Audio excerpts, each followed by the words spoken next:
हरे Krishna Krishna conscious books YouTube channel में आपका स्वागत है।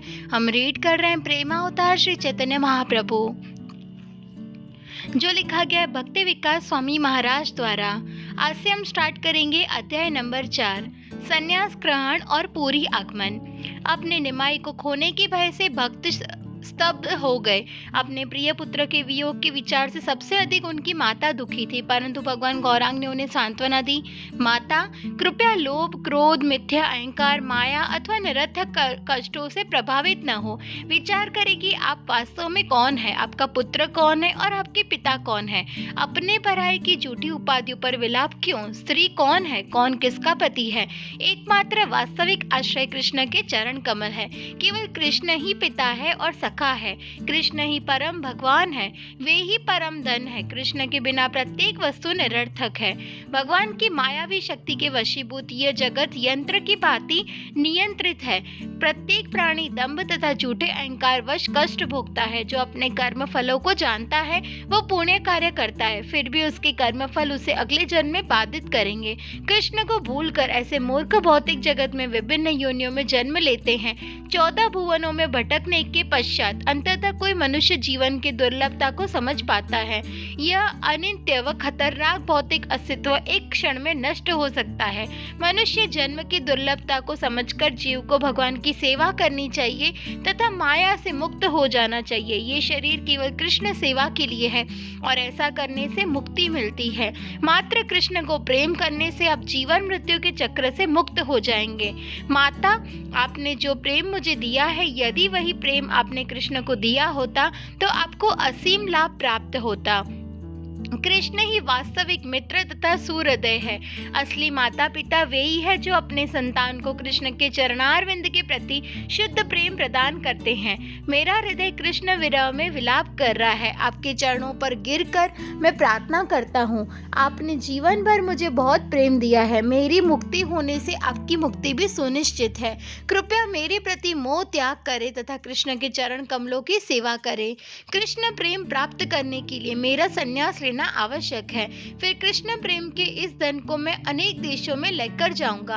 अन्य माताओं के पुत्र सोने चांदी के क्षणभंगुर खजाने लेकर आते हैं जो केवल दुख और मृत्यु का कारण बनते हैं। धन और ऐश्वर्य का भोग करना जीवन का लक्ष्य नहीं है। इस लोक तथा परलोक में कृष्ण प्रेम नित्य तथा अविनाशी है। माता पिता तो हमें हर जन्म में प्राप्त होते हैं, परंतु आध्यात्मिक गुरु और कृष्ण मिलना दुर्लभ है।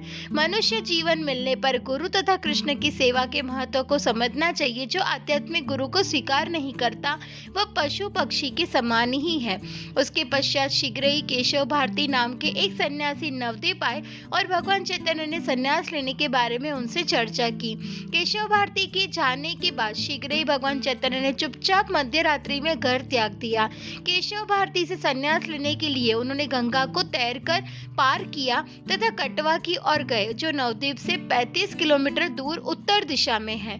सन्यास लेने के पूर्व निमाई को मुंडन करवाना था। यह देख कि निमाई अपने सुंदर लंबे घुंघराले बाल खो देंगे, स्थानीय लोगों ने केशव भारती से उन्हें सन्यास नहीं लेने का निवेदन किया। नाई भी भगवान का मुंडन करने का साहस नहीं जुटा सका। वहां उपस्थित सभी व्यक्ति भगवान से वियोग के आसन्न दुख से पीड़ित थे, परंतु गौरांग दृढ़ थे। केशव भारती ने सन्यास में उनका नाम श्री कृष्ण चैतन्य रख दिया, जिसका अर्थ है वह जो दूसरों में कृष्ण भावनामृत का संचार करे। उसके तत्काल बाद श्री कृष्ण चैतन्य वृंदावन की ओर चल दिए। वे श्रीमद् भागवतम के इस श्लोक को गा रहे थे।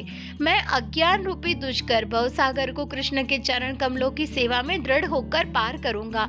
पूर्ण पुरुषोत्तम भगवान की भक्ति में अविचल रूप से स्थिर पूर्ववर्ती आचार्यों द्वारा यह मार्ग अनुमोदित है। 3 दिन तथा 3 रात्रियों तक भगवान चैतन्य गंगा नदी के किनारे हरे कृष्ण का कीर्तन करते हुए चलते रहे। वृंदावन जाने की आशा से अभिभूत होने के कारण उन्हें ध्यान ही नहीं था कि वे कहाँ हैं, यह दिन है या रात है। उनको यह भी नहीं पता था कि नित्यानंद प्रभु, मुकुंद तथा अन्य भक्त उनके पीछे आ रहे हैं। इस तरह वे कलना पहुंचे, जो अद्वैताचार्य की निवास शांतिपुर में गंगा नदी की दूसरी ओर है। वहां नित्यानंद प्रभु ने मुकुंद से कहा, अद्वैताचार्य की यहाँ आओ जाओ तथा उनसे श्री कृष्ण चैतन्य के आगमन हेतु तैयारी करो। तब नित्यानंद भगवान चैतन्य के पास गए। उन्होंने उनसे पूछा, निताई, तुम यहाँ कैसे? मैं पूरा समय आपके पीछे ही था, नित्यानंद ने कहा। भगवान चैतन्य ने प्रार्थना की, कृपया मुझे बताएं, वृंदावन कहाँ है? नित्यानंद ने उत्तर दिया, यही वृंदावन है। यमुना कहाँ है? महाप्रभु ने पूछा। वास्तव में वह गंगा थी, लेकिन नित्यानंद ने संकेत करते हुए कहा, ये है, देखो यमुना को। जब दोनों भगवान नदी की ओर चल रहे थे, उन्होंने अद्वैताचार्य को नाव पर आते देखा। भगवान चैतन्य को शक हुआ, अद्वैताचार्य यहाँ कैसे? वे तो शांतिपुर में रहते हैं। मुझे लगता है तुमने मुझे छला है, ये यमुना नहीं है तथा हम भी वृंदावन में नहीं हैं। अद्वैताचार्य ने अनुनय किया, प्रिय भगवान, आप जहाँ हैं वही वृंदावन है, क्योंकि आप वृंदावन को हृदय में रखते हैं। अद्वैताचार्य महाप्रभु को अपने घर ले गए, जहाँ नवद्वीप के सभी भक्तगण इकट्ठा हुए थे। वे जानते थे कि वे फिर कभी नियमित रूप से उनका दर्शन नहीं कर पाएंगे। वे गौर हरि के कम से कम एक बार दर्शन जरूर करना चाहते थे। शची माता भी आई थी। उनके लिए मुंडित सर सहित निमाई को देखना असहनीय था। अब से उनकी संन्यास की प्रतिज्ञावश वे उनकी देखभाल भी नहीं कर सकती थी। उनके अश्रु देख भगवान ने कुछ दिन वहां रहना स्वीकार कर लिया, ताकि वे उनके लिए रसोई बना सके। तब अद्वैताचार्य के घर भव्य संकीर्तन उत्सव आयोजित किया गया। दिन के दौरान भक्त कृष्ण कथा करते तथा रात्रि को हरे कृष्ण का संकीर्तन करते और शची माता द्वारा पकाया प्रसाद ग्रहण करते। 10 दिनों बाद भगवान चैतन्य ने घोषणा की, मुझे जाना चाहिए। सन्यासी होकर मैं मित्रों तथा संबंधियों के बीच नहीं रह सकता। शची माता ने प्रार्थना की, तो कृपया पुरी में रहे। बंगाल से लोग पुरी नियमित रूप से जाते हैं, इसलिए यदि तुम वहां रहोगे तो कम से कम मुझे प्रायः तुम्हारा समाचार मिल जाया करेगा। श्री कृष्ण चैतन्य सहमत हो गए तथा नित्यानंद, जगदानंद, मुकुंद और गदाधर सहित पुरी के लिए चल पड़े। मार्ग में कृष्ण प्रेम में उन्मत्त भगवान चैतन्य हरि हरि के पवित्र नाम का कीर्तन करते। कई बार वे धीरे धीरे चलते, मदोन्मत्त की भांति लड़खड़ाते, कई बार सिंह की भांति मार्ग पर धावा बोल देते। आनंद में निमग्न नृत्य के समय हरिनाम गरजते। कई बार वे अचानक रोने लगते। दिव्य उन्माद में वे अपनी धोती ऊपर बांध लेते तथा उत्साहित हो कूदते। कई बार नख, शिक तथा संपूर्ण देह में उनके रोए खड़े हो जाते। कई बार वे धीरे तथा दारुण तापे हंसते। एक बार जब वे नदी में नहाने गए, उन्होंने अपना संन्यास दंड नित्यानंद को दे दिया, ये विचार करते हुए कि पूर्ण पुरुषोत्तम भगवान चैतन्य महाप्रभु को दंड की आवश्यकता नहीं, क्योंकि उन्होंने संन्यास मात्र औपचारिकता के लिए लिया है और वे वर्णाश्रम धर्म से परे हैं। नित्यानंद ने दंड को 3 भाग में तोड़कर नदी में फेंक दिया। जब भगवान चैतन्य स्नान करके आए तो उन्होंने नित्यानंद से अपना दंड मांगा। नित्यानंद ने कहा, नृत्य करते समय आप उस पर गिर पड़े तथा वो टूट गया, अतः मैंने उसे फेंक दिया। ये जानते हुए कि नित्यानंद उनसे छल कर रहे हैं, गौरांग ने क्रोध से कहा, मैं तुम सभी को छोड़ अकेले पुरी जा रहा हूँ। पुरी पहुंचकर महाप्रभु तत्काल जगन्नाथ मंदिर गए। पूरी यात्रा के दौरान उनका निरंतर ध्यान भगवान जगन्नाथ यानी कृष्ण पर था। मुझे जगन्नाथ के कब दर्शन होंगे? मैं अपने प्राणनाथ कृष्ण को कब देखूंगा? मंदिर में प्रवेश करते ही महाप्रभु जगन्नाथ की ओर दौड़े तथा भावावेश में अचेत हो गए। भूमि पर उन्हें अचेत पड़ा देख मंदिर का चौकीदार परेशान हो गया तथा आगे बढ़ा जैसे उन्हें मारने जा रहा हो। सौभाग्यवश पुरी के सुविख्यात पंडित तथा उड़ीसा के महाराज प्रताप रुद्र के सलाहकार सार्वभौम भट्टाचार्य वहां उपस्थित थे तथा उन्होंने किसी को भी अज्ञात सन्यासी से दुर्व्यवहार करने से रोका। महाप्रभु इतनी गंभीरता से अचेत थे कि सार्वभौम को भय था कि उनकी मृत्यु न हो गई हो। सार्वभौम सावधानी पूर्वक उन्हें अपने घर ले आए, जहां उन्होंने उनकी नाक के नीचे रुई रख दी, श्वास की जांच की, कपास थोड़ा सा हिली, उससे यह पता चला कि वे अभी जीवित हैं। कुछ घंटों पश्चात नित्यानंद तथा अन्य भक्त पुरी पहुंचे तथा सीधे मंदिर गए। वहां उन्होंने लोगों से सुंदर गौरवर्ण सन्यासी के बारे में बातें करते हुए सुना, जो यहाँ आए, अचेत हुए तथा सार्वभौम भट्टाचार्य के घर ले जाए गए।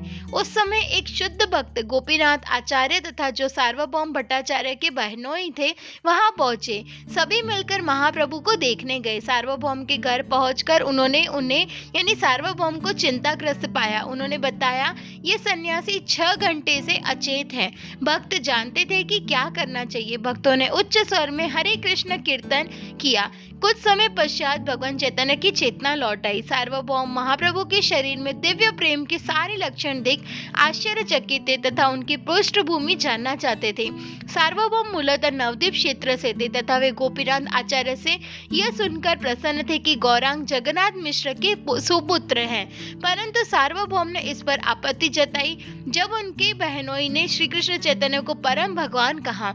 इस बात पर शास्त्रीय चर्चा के बाद भी जब सार्वभौम संतुष्ट न हुए तो गोपीनाथ आचार्य ने दृढ़ता से कहा, पूर्ण पुरुषोत्तम भगवान आपके घर में है, परंतु आप उन्हें पहचान नहीं सकते।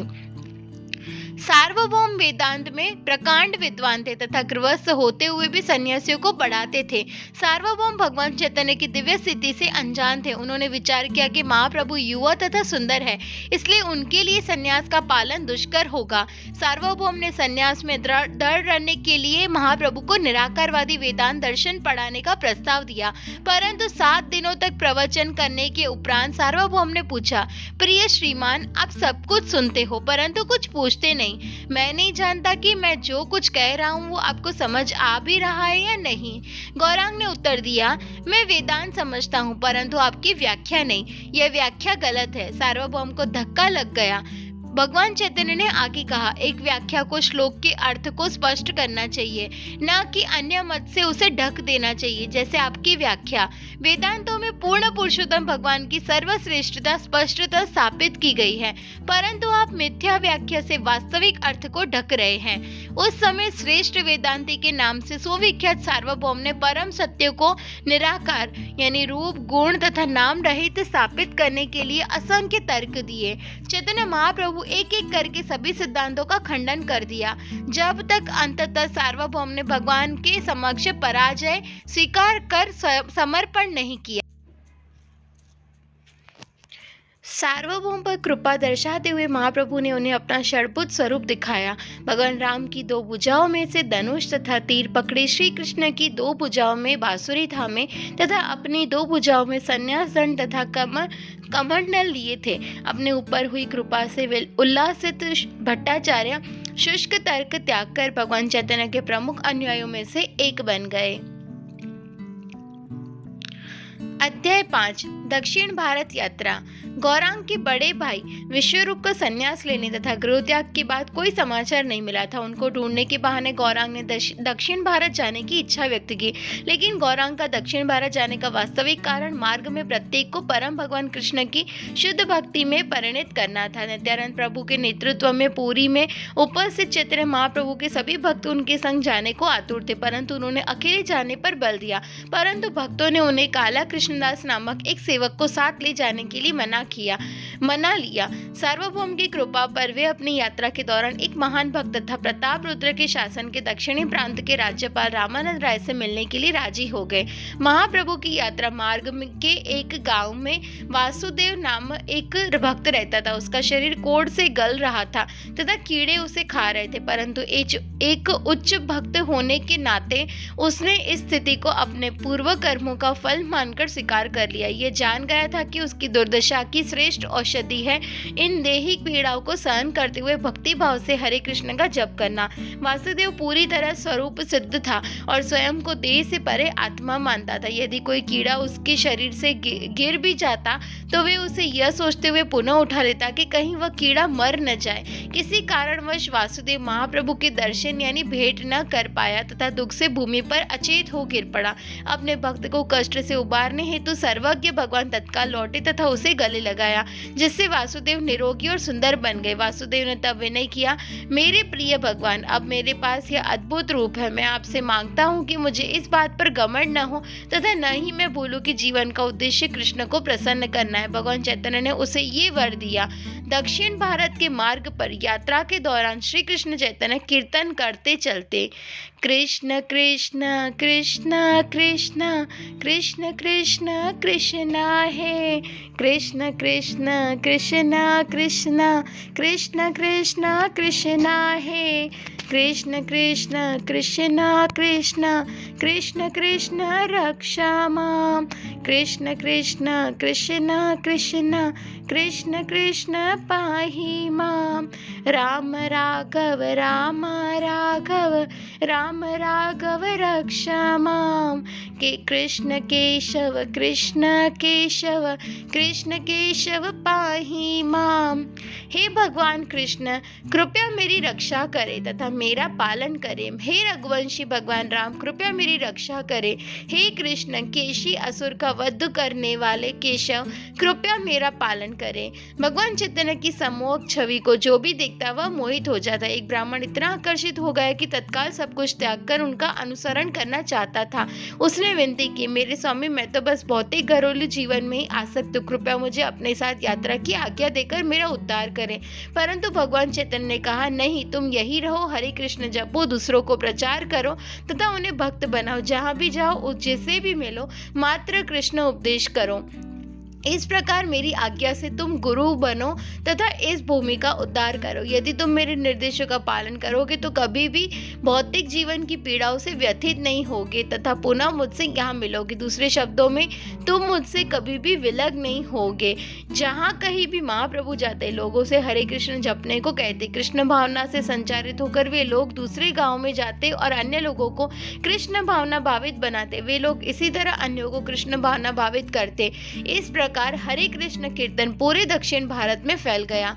गोदावरी नदी के तट पर महाप्रभु रामानंद राय से मिले तथा शीघ्र ही उनसे भक्ति की गहन चर्चा में मग्न हो गए। स्वतंत्र सर्वज्ञ भगवान चैतन्य महाप्रभु ने प्रश्न पूछे। रामानंद राय ने अंतःकरण में अपने प्रश्नों के पूर्ण उत्तर देने की प्रेरणा दी। प्रथम प्रश्न, जीवन का उद्देश्य क्या है तथा इसे प्राप्त करने का साधन क्या है? रामानंद राय ने उत्तर दिया, वर्णाश्रम धर्म का पालन कर प्रत्येक व्यक्ति पूर्णता प्राप्त कर सकता है। महाप्रभु ने इसका खंडन करते हुए कहा, यह बाह्य है, कृपया कुछ और कहो। रामानंद राय ने क्रमबद्ध रूप से उन्नत विधियों की व्याख्या की। उन्होंने फलों से अनासक्त हो कार्य करने का सुझाव दिया, परंतु गौरांग ने उसे अस्वीकार कर दिया। आगे उन्होंने वर्णाश्रम की कर्तव्यों को त्यागने का समर्थन किया। भगवान चैतन्य ने इसे भी अस्वीकार कर दिया। तब रामानंद राय ने ज्ञान मार्ग का अनुशीलन करने का प्रस्ताव रखा, लेकिन महाप्रभु ने उसे भी अस्वीकार कर लिया। तब रामानंद राय ने कहा, इंद्रिय तृप्ति की चेष्टाओं तथा अनुभवाश्रित ज्ञान से रहित होकर शुद्ध कृष्ण भक्ति का व्यक्ति सफलता पा सकता है। भगवान चैतन्य ने इसे उचित उत्तर मानते हुए स्वीकार किया, परंतु अनुनय किया, कृपया मुझे और बताएं। अनेक रात्रियों के चर्चा में रामानंद ने राधा तथा कृष्ण के भावों और उनकी अंतरंग लीलाओं तथा कृष्ण भावनामृत की क्रमिक अवस्थाओं का वर्णन किया। तब भगवान चैतन्य ने अपना मूल राधा कृष्ण स्वरूप रामानंद राय के समक्ष प्रकट किया। भगवान चैतन्य और रामानंद राय ने एक दूसरे के सानिध्य में कृष्ण कथा के आनंद का आस्वादन किया। रामानंद ने अनुरोध किया, कृपया कुछ और समय तक यहाँ रहे ताकि हम और चर्चा कर सके। चैतन्य महाप्रभु ने कहा, मैं चाहता हूँ कि हम इन प्रसंगों का मात्र कुछ दिनों के लिए नहीं बल्कि संपूर्ण जीवन आस्वादन करें, परंतु प्रथम मेरा दायित्व दक्षिण भारत में प्रचार करना है। कुछ समय बाद मैं पूरी लौटूंगा।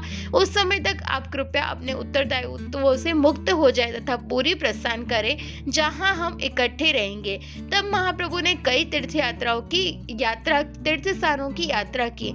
अहोबिलम, तिरुपति, श्रीशैलम, कांचीपुरम, श्रीरंगम, मदुराई, कुंभकोणम, तंजौर, रामेश्वरम, कन्याकुमारी इत्यादि। वे केवल विष्णु मंदिरों में ही नहीं अपितु देवताओं के मंदिरों में दर्शन हेतु भी गए। महाप्रभु उन देवताओं को स्वतंत्र ईश्वर नहीं बल्कि परम पुरुषोत्तम कृष्ण के भक्त के रूप में देखते थे तथा इस आधार पर वे पूजनीय थे। उन्होंने पवित्र नदियों में स्नान किया तथा गांव-गांव जाकर कृष्ण भावनामृत का प्रचार किया।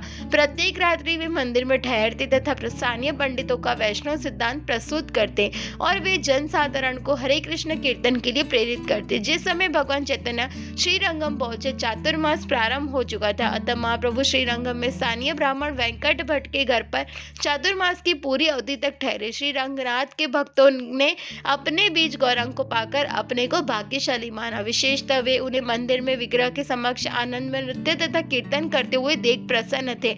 प्रत्येक दिन विभिन्न ब्राह्मण उन्हें मध्याह्न के भोजन हेतु आमंत्रित करते। एक बार महाप्रभु ने परिहास में वेंकट भट्ट से कहा, आपकी इष्ट देवी लक्ष्मी सदैव नारायण के वक्षस्थल पर विराजमान रहती है तथा निश्चित रूप से वे सृष्टि की सर्वश्रेष्ठ सती स्त्री है, परंतु मेरे स्वामी तो कृष्ण है। एक ग्वाला जो गाय चराता है, तो एक पतिव्रता स्त्री होते हुए भी लक्ष्मी मेरे स्वामी यानी कृष्ण का संग क्यों करना चाहती है? इसे प्राप्त करने हेतु लक्ष्मी ने वैकुंठ के दिव्य आनंद को त्याग, दीर्घकालीन व्रत व असीम तपस्याएं की। वैकुंठ भट्ट ने उत्तर दिया, भगवान कृष्ण और भगवान नारायण दोनों एक है, परंतु कृष्ण की लीलाएं विनोदी स्वभाव की होने से अधिक आनंदप्रद है। चूंकि कृष्ण और नारायण दोनों एक ही पुरुष है, लक्ष्मी की कृष्ण पाने की इच्छा उनके सतीत्व को भंग नहीं करती, बल्कि ये बहुत आनंद की बात है कि धन की देवी यानी लक्ष्मी भगवान कृष्ण का संग करना चाहती है तथा रासलीला का आनंद लेना चाहती है। यदि वे कृष्ण संग का इस प्रकार आनंद लेना चाहती है तो इसमें क्या दोष है? आप इस प्रकार क्यों परिहास कर रहे हैं? महाप्रभु ने प्रत्युत्तर में कहा, लक्ष्मी में कोई दोष नहीं है, परंतु फिर भी वे रासलीला में भाग नहीं ले सकती। क्या आप बता सकते हैं कि सौभाग्य की देवी होते हुए भी वे क्यों इस सुअवसर को प्राप्त नहीं कर सकी? इस पर वेंकट भट्ट ने कहा, मैं इस लीला के रहस्यों को नहीं जान सकता। मैं एक साधारण जीव हूँ, किस प्रकार मैं परम भगवान के कार्यों को जान सकता हूँ? वे करोड़ों सागरों से भी गहरे हैं। तब भगवान ने व्याख्या की, परम भगवान की ऐश्वर्य भाव में पूजा करने के कारण लक्ष्मी रासलीला में भाग नहीं ले सकती। वैकुंठ में श्रद्धा तथा सम्मान की प्रधानता है, जबकि वृंदावन कृष्ण की सरल व स्वाभाविक प्रेम स्थली है। वृंदावन फलों, फूलों, गायों तथा यमुना नदी से सुशोभित है। वहाँ का वातावरण सम्मान की बजाय प्रगाढ़ता का है। लक्ष्मी अपना वैकुंठ स्वभाव नहीं त्याग सकती, न ही वे कृष्ण की रासलीला में प्रवेश पाने के लिए प्रामाणिक विधि का पालन करने के लिए तैयार थी, जैसे अपने वैकुंठ रूप का त्याग करना, गोपी रूप स्वीकार करना तथा ब्रजवासियों के चरण कमलों का अनुसरण करना। इस प्रकार भगवान चैतन्य ने परिहास द्वारा समझाया कि किस प्रकार कृष्ण की आराधना लक्ष्मी नारायण से भी श्रेष्ठ है तथा प्रेम का भाव श्रद्धा तथा सम्मान से श्रेष्ठ है। परंतु उन्होंने कहा, बुरा मत मानिए, मैं मात्र परिहास कर रहा हूँ, मैं आपको डांट नहीं रहा। महाप्रभु ने एक बार श्री रंगम के प्रांगण में एक ब्राह्मण को बैठे देखा जो अपने हाथों में भगवत गीता लिए रो रहा था। कुछ लोग उस पर हंस रहे थे। यह देख भगवान चैतन्य ने पूछा, महोदय आप क्या कर रहे हैं तथा क्यों रो रहे हैं? ब्राह्मण ने कहा, मेरे गुरु ने मुझसे कहा है प्रतिदिन भगवत गीता का उच्चारण करो, लेकिन मैं तो अनपढ़ हूँ। चाहे मैं ब्राह्मण कुल में उत्पन्न हुआ, परंतु मुझे ठीक से पढ़ना नहीं आता, परंतु फिर भी मैं पढ़ने का भरसक प्रयास करता हूँ। परंतु आप रो क्यों रहे हैं? वास्तव में मैं केवल भगवान कृष्ण को अर्जुन के सारथी बनकर रथ पर बैठे हुए देखता हूँ, अपने हाथों में लगाम पकड़े। वे बहुत सुंदर तथा श्यामल प्रतीत होते हैं। भगवान कृष्ण द्वारा अर्जुन को उपदेश करते देख मेरा हृदय आनंद से अभिभूत हो जाता है और मैं अपने आंसुओं को रोक नहीं पाता। गौरांग ने ब्राह्मण को गले लगा लिया तथा आश्वासन दिया, चाहे तुम ठीक से नहीं पढ़ सकते, तुम भगवत गीता के सच्चे विद्यार्थी हो, क्योंकि तुमने इसके संदेश को समझा है। मदुराई के आसपास भ्रमण करते हुए महाप्रभु भगवान राम को समर्पित एक भक्त के घर पहुंचे, जो सदैव यह सोचकर दुखी रहता था कि रावण ने माता सीता का अपहरण कैसे कर लिया, जैसा महाकाव्य रामायण में वर्णित है। भगवान चैतन्य ने उसे ढांढस बताया, मेरे विचार से रावण के लिए सीता का हरण करना संभव नहीं था। कुछ दिनों के बाद गौरांग को पास के आश्रम में कुर्म पुराण की प्राचीन पांडुलिपि मिली, जिसमें यह वर्णित था कि रावण ने वास्तविक सीता का हरण नहीं किया था, बल्कि वह उनके मायावी रूप को ले गया था। राम ने वियोग के समय असली सीता अग्निदेव के पास सुरक्षित थी। भगवान चैतन्य संबंधित पृष्ठ को दुखी भक्त के पास ले आए, जिसने शोक में विमुक्त हो घोषणा की, चाहे आप सन्यासी प्रतीत होते, वास्तव में आप मेरे प्रिय भगवान राम हैं। धीरे धीरे महाप्रभु दक्षिण भारत के पश्चिमी तट पर पहुंचे, जहां उन्होंने पवित्र स्थलों की यात्रा की, जैसे तिरुवनंतपुरम, उडुपी तथा श्रीगेरी। उस समय वहां भट्टधारी नामक खाना बदोशों का एक गिरोह सक्रिय था, जो काला जादू जानता था। उन्होंने काला कृष्णदास के मन को स्त्री द्वारा मोहित कर उसे अपने गिरोह में शामिल कर लिया।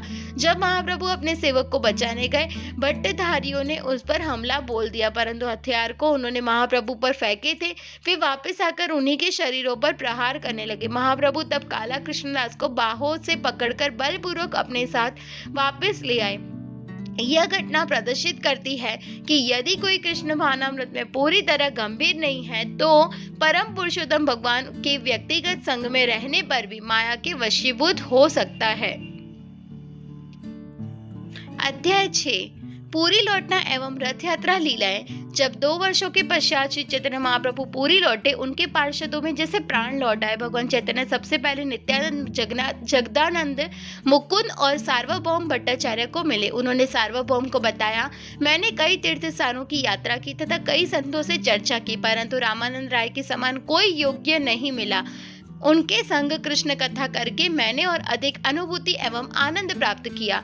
सार्वभौम ने भगवान चैतन्य के लिए राजगुरु काशी मिश्र के यहाँ रहने का प्रबंध किया, जो जगन्नाथ मंदिर के अत्यंत समीप होने पर भी शांत तथा एकांत था। काशी मिश्र प्रसन्न थे कि महाप्रभु उनके घर रहेंगे। महाप्रभु के लौटने की आशा में विभिन्न स्थलों से भक्त पुरी आए थे तथा उनके आने का समाचार पाकर वे तुरंत उनके दर्शन के लिए आए। उनमें से एक गोविंद ने प्रार्थना की, मेरे प्रिय भगवान, कृपया मुझे आजीवन आपकी निजी सेवा में लगाए। पहले तो गौरांग हिचकिचाए, क्योंकि गोविंद उनके गुरु भाई थे, जिसने सेवा लेना वैष्णव सदाचार में निषेध है। परंतु गोविंद ने बताया कि ईश्वर पुरी ने उनकी सेवा के लिए उसे निर्देश दिया है। महाप्रभु ने गोविंद की प्रार्थना स्वीकार कर ली, क्योंकि आध्यात्मिक गुरु का आदेश अन्य सभी विचारों से श्रेष्ठ होता है। महाप्रभु के इस जगत से अंतर्धान तक गोविंद असीमित तरीकों से उनकी निष्ठापूर्वक सेवा करता रहा। महाप्रभु ने काला कृष्णदास की रक्षा तो कर ली थी, परंतु वे उसे अपने पास और अधिक नहीं रखना चाहते थे। उन्होंने अपने पार्षदों से कहा, ये व्यक्ति विश्वासघाती है तथा मुझे छोड़ गया था, अतः मैं उसे दोबारा देखना नहीं चाहता। यह सुनकर काला कृष्णदास रोने लगा, परंतु नित्यानंद प्रभु के नेतृत्व में भक्तों ने काला कृष्णदास को भक्ति में लगाने का उपाय ढूंढ लिया। महाप्रभु की आज्ञा लेकर उन्होंने काला कृष्णदास को बंगाल में भक्तों को यह सूचित करते हुए हेतु भेजा कि महाप्रभु वापस आ चुके हैं तथा वे पुरी में उनसे भेंट कर सकते हैं। विश्वम्भर के संन्यास लेने के कुछ समय बाद ही नवद्वीप के पुरुषोत्तम आचार्य ने भी घर छोड़ दिया और वाराणसी जाकर संन्यास ले लिया।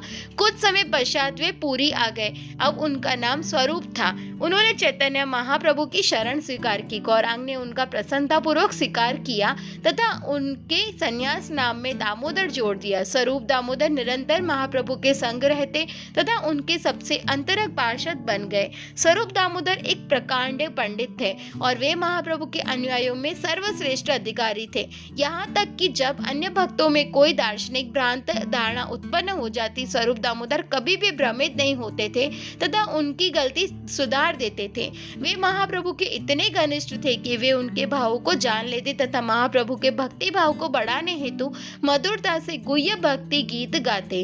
भगवान चैतन्य के अद्भुत कार्यों तथा गहन भक्ति के बारे में सुनकर उड़ीसा के राजा महाराज प्रताप रुद्र उन्हें मिलने के लिए उत्सुक हो गए, परंतु चैतन्य महाप्रभु सन्यासी का राजा से मेलजोल अनुचित मानते थे। इसलिए महाप्रभु ने राजा से मिलने के लिए मना करने हेतु कहा, हाय, जो व्यक्ति गंभीरता पूर्वक इस संसार रूपी भवसागर को पार करना चाहता है तथा बिना भौतिक स्वार्थ के भगवान की दिव्य प्रेमा भक्ति करना चाहता है, उसके लिए इंद्र तृप्ति में लिप्त भौतिकतावादी व्यक्ति तथा ऐसी रुचि रखने वाली स्त्री के दर्शन करना जानबूझकर विष पीने से भी अधिक घृणित है। अत्यंत निराश होने के कारण राजा ने सार्वभौम भट्टाचार्य और रामानंद राय के माध्यम से भगवान चैतन्य को राजा से भेंट हेतु बारंबार निवेदन किया, परंतु राजा मिलने हेतु जितना अधिक व्यग्र था, महाप्रभु उतने न मिलने के लिए अटल थे। यहाँ तक कि उन्होंने अपने भक्तों को चेतावनी दी थी कि यदि वे उन पर दबाव डालते रहे तो वे पूरी छोड़कर चले जाएंगे और कभी नहीं लौटेंगे। जब सार्वभौम ने यह महाराजा प्रताप रुद्र को बताया तो वो व्यथित राजा दुखी होकर बोले, दक्षिण भारत में गौरांग ने वृक्षों तक पर दया की, क्योंकि उन्होंने ताड़ के 7 वनों को गले लगाकर वैकुंठ भेजा था। क्या महाप्रभु ने प्रताप रुद्र नामक अधम जीव को छोड़ सभी प्राप्तियों के उद्धार की प्रतिज्ञा ली है? यदि गौर हरि मुझ पर कृपा नहीं करेंगे तो मैं राजपाट त्याग दूंगा तथा भिक्षु बन द्वार द्वार भिक्षाटन करूंगा। परंतु गौर हरि दृढ़ रहे। राजा दुखी थे, लेकिन उन्हें महाप्रभु की कृपा प्राप्त होने की आस भी थी। रथ यात्रा एक लोकप्रिय उत्सव है जिसमें भगवान जगन्नाथ अपने मंदिर से बाहर आकर गुंडीचा मंदिर नामक दूसरे मंदिर तक भव्य रथ द्वारा खींचकर ले जाया जाता है। पारंपरिक रूप से कई तीर्थयात्री रथ यात्रा में भाग लेने हेतु बंगाल से पुरी आते थे। उसी प्रकार गौरांग के पुरी में निवास के बाद से उनके बंगाल के गृहस्थ भक्त हर साल रथ यात्रा के दौरान उनसे मिलने के लिए आते और वर्षा ऋतु में 4 महीने यानी चातुर्मास वही करते। पहली बार लगभग 200 लोग पुरी गए। वहां पहुंचकर उन्होंने प्रधान निराकारवादी के रूप में प्रसिद्ध सार्वभौम भट्टाचार्य को उनके साथ नृत्य तथा कीर्तन करते देखा। यह देखकर सभी भक्त बहुत प्रसन्न हुए। महाराज प्रताप रुद्र भक्तों के बारे में जानना चाहते थे, इसलिए गोपीनाथ आचार्य उन्हें महल की छत पर ले गए, जहां से वे भक्तों को पुरी की गलियों में भगवान नाम का कीर्तन करते देख सकते थे। आचार्य ने राजा को अग्रणी भक्तों के बारे में बताया, जिनका शारीरिक तेज तथा हरे कृष्ण कीर्तन में उनके असाधारण उत्साह को देख वे आश्चर्यचकित रह गए। राजा ने बहुत कीर्तन सुने थे, परंतु इस कीर्तन ने उनके शरीर के रोम खड़े कर दिए तथा गौरांग को मिलने की उनकी इच्छा और भी तीव्र हो गई। कुछ समय पश्चात ही बंगाल से हरिदास ठाकुर आए। एक महान भक्त होने के बावजूद मुस्लिम परिवार में जन्म लेने के कारण हरिदास का जगन्नाथ मंदिर में प्रवेश करना वर्जित था। इसलिए महाप्रभु ने उनके लिए एक कुटिया का प्रबंध किया, जहां से वे जगन्नाथ मंदिर के चक्र का दर्शन कर सकते थे तथा प्रणाम कर सकते थे। महाप्रभु ने उनके लिए प्रतिदिन भगवान जगन्नाथ के महाप्रसाद की व्यवस्था कर दी। और चाहे हरिदास ठाकुर को जगन्नाथ मंदिर में प्रवेश वर्जित था, परंतु जगन्नाथ स्वयं भगवान चैतन्य के रूप में प्रतिदिन उनसे मिलने आते थे। इससे भगवान ने यह दिखाया कि चाहे उनके भक्त को भगवान के दर्शन करने से रोका जाए, भगवान स्वयं उनसे मिलने आते हैं।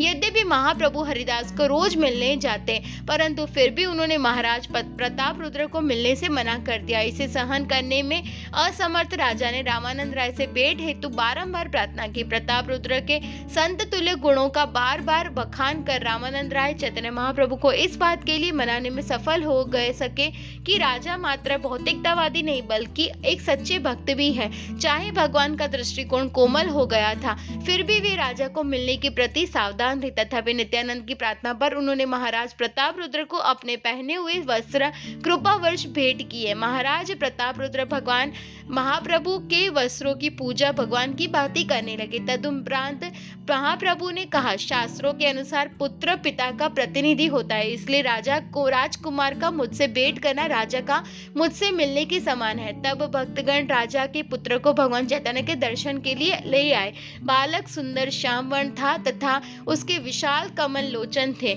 उसने पीतांबर पहना था तथा उसका शरीर आभूषणों से अलंकृत था। उसे देखकर गौरांग को कृष्ण स्मरण हो आया और उन्होंने प्रगाढ़ता से बालक का आलिंगन किया। चाहे इस बात ने महाराज प्रताप रुद्र को आंशिक रूप से संतुष्ट किया था, फिर भी वे महाप्रभु से प्रत्यक्ष भेंट हेतु लालायित थे। हर साल रथ यात्रा से पूर्व भगवान चैतन्य तथा उसके पार्षद गुंडीचा की सफाई करके भगवान जगन्नाथ के आगमन की तैयारी करते। सैकड़ों झाड़ू तथा घड़े लेकर वे मंदिर तथा उसके प्रांगण को पूरी तरह से 2 बार साफ करते।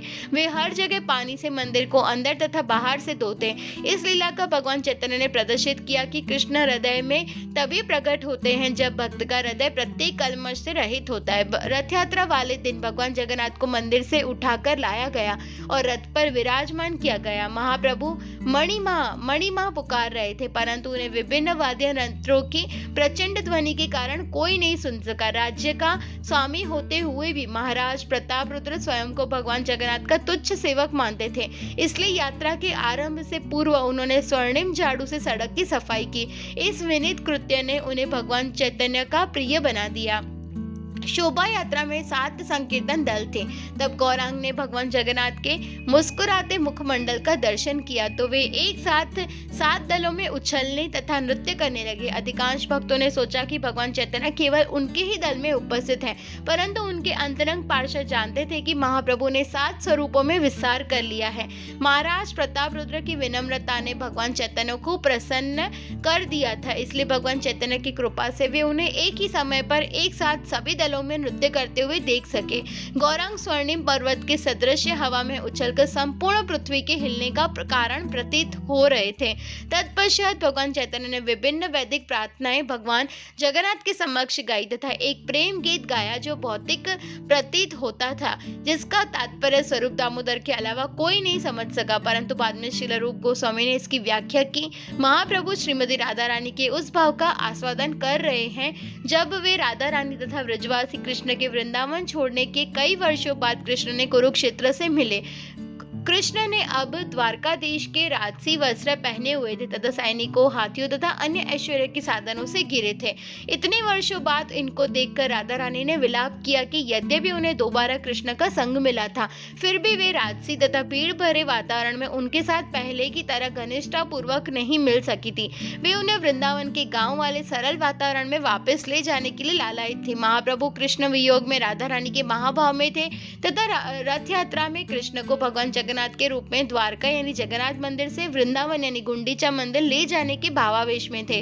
भगवान चैतन्य ने जगन्नाथ को संबोधित किया, आप वही कृष्ण हैं तथा मैं वही राधा रानी हूँ। हम पुनः उसी प्रकार मिल रहे हैं जिस प्रकार हम जीवन के प्रारंभ में मिले थे। चाहे हम वही है, फिर भी मेरा मन वृंदावन की ओर आकर्षित है। अतः मेरी आपसे विनती है कि कृपया करके वृंदावन चले और मेरे साथ लीलाओं का आनंद ले। यदि आप ऐसा करेंगे तो मेरी अभिलाषा पूर्ण होगी। जगन्नाथ के समक्ष नृत्य करते समय महाप्रभु कई बार शीघ्रता से आगे बढ़ जाते। जगन्नाथ तब शीघ्रता पूर्वक उनका अनुगमन करते तथा जब महाप्रभु धीरे से बढ़ते, जगन्नाथ भी धीरे हो जाते। राधा रानी के भाव में भगवान चैतन्य कृष्ण को नियंत्रित कर रहे थे तथा वृंदावन ले जा रहे थे। रास्ते में भगवान जगन्नाथ विश्राम हेतु कुछ समय के लिए रुक गए। नृत्य से थककर महाप्रभु एक वृक्ष के नीचे आराम हेतु एक वाटिका में चले गए। सार्वभौम भट्टाचार्य की सलाह के अनुसार महाराज प्रताप रुद्र ने साधारण वस्त्र तथा आभूषणों रहित विनीत वैष्णव की वेशभूषा में वाटिका में प्रवेश किया।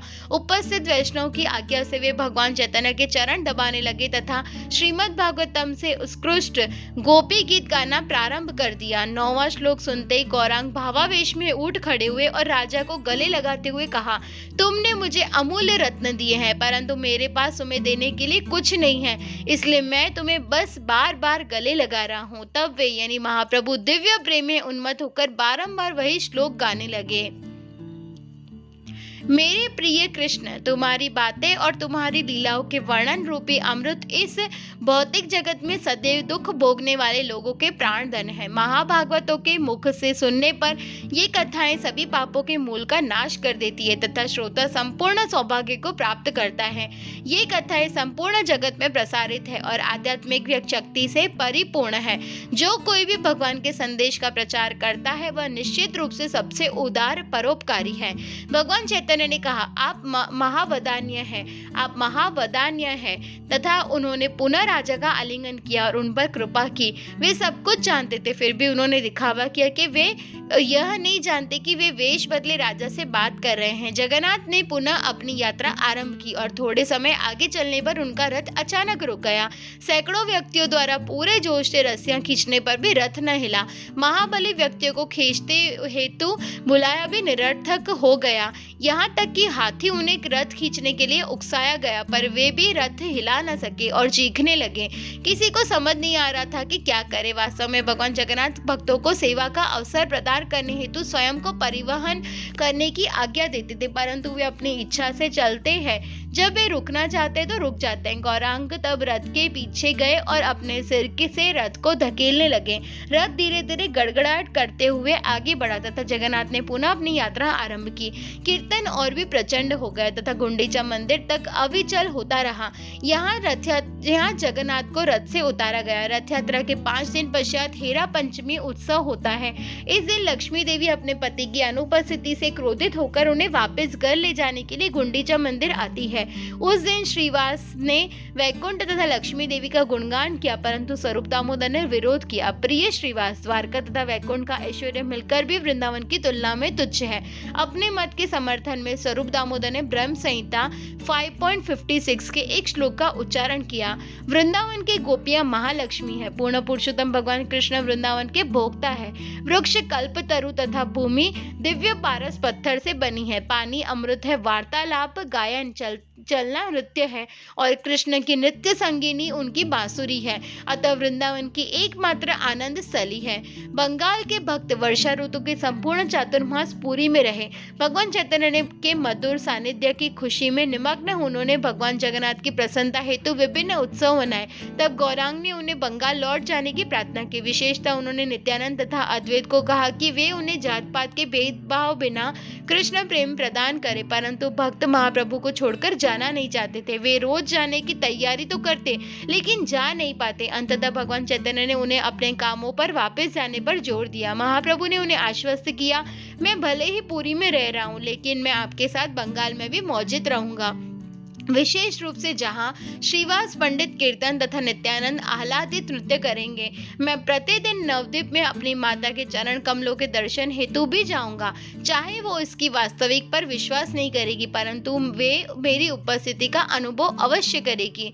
कुलीन ग्राम बंगाल के भक्त जब जाने लगे तो महाप्रभु ने रथ यात्रा के रथों को खींचने हेतु प्रत्येक वर्ष मजबूत रेशम के रस्से लाने को कहा। सत्यराज खान ने गौरांग से प्रार्थना की, प्रिय भगवान, संसारिक गृहस्थ होने के कारण मैं नहीं जानता कि आध्यात्मिक जीवन में प्रगति कैसे की जाए, कृपया मुझे शिक्षा दे। भगवान चैतन्य ने उसे निरंतर हरिनाम जपने व भगवान तथा उसके भक्तों की सेवा का निर्देश दिया। सत्यराज ने तब पूछा, मैं किस प्रकार भक्त की पहचान करूंगा, उसके गुण क्या है? महाप्रभु ने व्याख्या की कि वैष्णव का मूल लक्षण है कि उसने असत्य संग का त्याग कर दिया है। जब सत्यराज ने और विस्तार से जानना चाहा तो भगवान चैतन्य ने स्पष्ट किया कि जो कोई भगवान कृष्ण का एक बार भी नाम लेता है वह वैष्णव है। जब सत्यराज खान अगली बार पुरी आए तो उन्होंने वैष्णव के लक्षणों के बारे में आगे पूछा। इस बार महाप्रभु ने कहा कि निरंतर कृष्ण नाम जपने वाले व्यक्ति वैष्णव है। और एक वर्ष पश्चात सत्यराज खान ने पुनः वही प्रश्न पूछा तो गौरांग ने उत्तर दिया, वह व्यक्ति जिसकी उपस्थिति कृष्ण नाम के जप के लिए प्रेरित करती है वह वैष्णव है। इस प्रकार भगवान चैतन्य ने वैष्णव के क्रमशः 3 स्तरों का वर्णन किया, कनिष्ठ, मध्यम तथा उत्तम अधिकारी। महान भक्त वासुदेव दत्त ने महाप्रभु से अनुनय किया, प्रिय भगवान, मैं बद्ध जीवों के दुख नहीं देख सकता, कृपया उन सभी के पापों का फल मुझे दे दे। उन सभी के पापों के लिए मुझे चिरकाल तक नारकीय अवस्था में दुख भोगने दे, परंतु कृपया उन्हें भवबंधन के रोग से मुक्त कर दे। वासुदेव दत्त के अत्यंत संतुष्ट होकर भगवान चैतन्य ने उसे गले से लगा लिया। उन्होंने घोषणा की कि एक शुद्ध भक्त अपने स्वामी से जो कुछ भी मांगता है भगवान कृष्ण निश्चित रूप से उसे प्रदान करते हैं। कृष्ण का एकमात्र कार्य अपने भक्त की इच्छाओं की पूर्ति करना है, इसलिए तुम्हारी इच्छा है कि ब्रह्मांड के सभी जीवों का उद्धार हो तो तुम्हारे द्वारा उनके कर्मों की सजा भोगने बिना यही पूरी होगी। कृष्ण सर्वशक्तिमान है, वे तुम्हें दूसरे जीवों के पापों के दंड क्यों भुगतने देंगे? भौतिक कल्याणकर्ताओं, दार्शनिकों और भौतिक नेताओं जैसे परोपकारियों के मध्य वासुदेव दत्त सबसे महान है, क्योंकि दूसरों के कल्याण की उनकी इच्छा किसी एक समुदाय या योनि तक सीमित न होकर सृष्टि के संपूर्ण जीवों हेतु थी। यही नहीं, दूसरों के कल्याण की उनकी इच्छा परम थी, भौतिक अस्तित्व से उनकी मुक्ति तथा भगवत धाम वापसी। हरे कृष्णा। तो ये चैप्टर यहीं पे समाप्त होता है। नेक्स्ट पार्ट में हम न्यू चैप्टर स्टार्ट करेंगे। वांछा कल्पतरुभ्यश्च कृपा सिंधुभ्य एव च पतितानां पावनेभ्यो वैष्णवेभ्यो नमो नमः। श्रील प्रभुपाद की जय।